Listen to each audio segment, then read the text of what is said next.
Acts chapter 18. After these things, Paul departed from Athens and came to Corinth, and found a certain Jew named Aquila, born in Pontus, lately come from Italy with his wife Priscilla, because that Claudius had commanded all Jews to depart from Rome, and came unto them.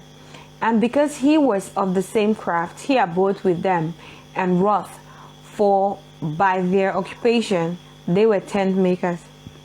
And he reasoned in the synagogue every Sabbath, and persuaded the Jews and the Greeks. And when Silas and Timotheus were come from Macedonia, Paul was pressed in the spirit, and testified to the Jews that Jesus was Christ. And when they opposed themselves and blasphemed, he shook his raiment, and said unto them, Your blood be upon your own heads.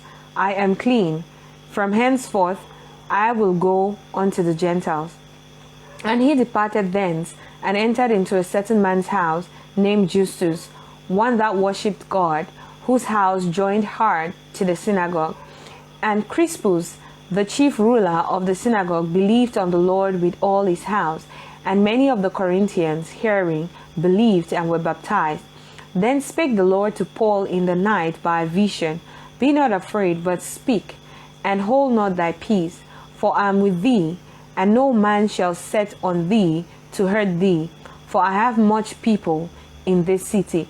And he continued there 1 year and 6 months, teaching the word of God amongst them.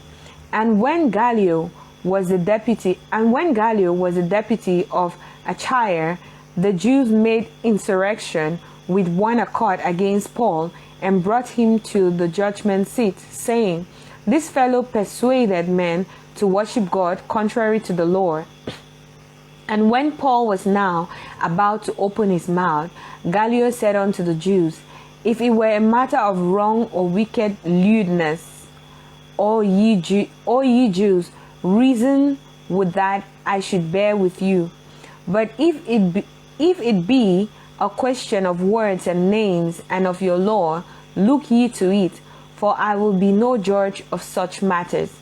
And he drave them from the judgment seat. Then all the Greeks took Sosthenes, the chief ruler of the synagogue, and beat him before the judgment seat. And Gallio cared for none of those things. And Paul, after this, tarried there yet a good while, and then took his leave of the brethren, and sailed thence into Syria. And with him Priscilla and Aquila, having shorn his head in Cenchrea, for he had a vow. And he came to Ephesus, and left them there. But he himself entered into the synagogue, and reasoned with the Jews. When they desired him to tarry longer time with them, he consented not, but bade them farewell, saying, I must by all means keep this feast that cometh in Jerusalem, but I'll return again unto you, if God will. And he sailed from Ephesus. And when he had spent some time there, he departed, and went over all the country of Galatia and Phrygia, in order, strengthening all the disciples.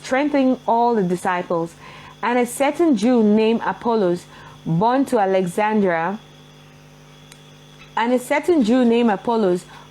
at Alexandria, an eloquent man and mighty in the scriptures, came to Ephesus. This man was instructed in the way of the Lord, and being fervent in the spirit, he spake and taught diligently the things of the Lord, knowing only the baptism of John. And he began to speak boldly in the synagogue, whom when Aquila and Priscilla had heard, they took him unto them, and expounded unto him the way of God more perfectly.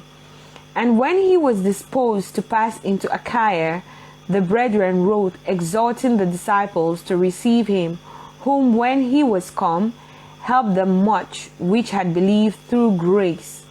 For he mightily convinced the Jews, and that publicly, showing by the scriptures that Jesus was Christ.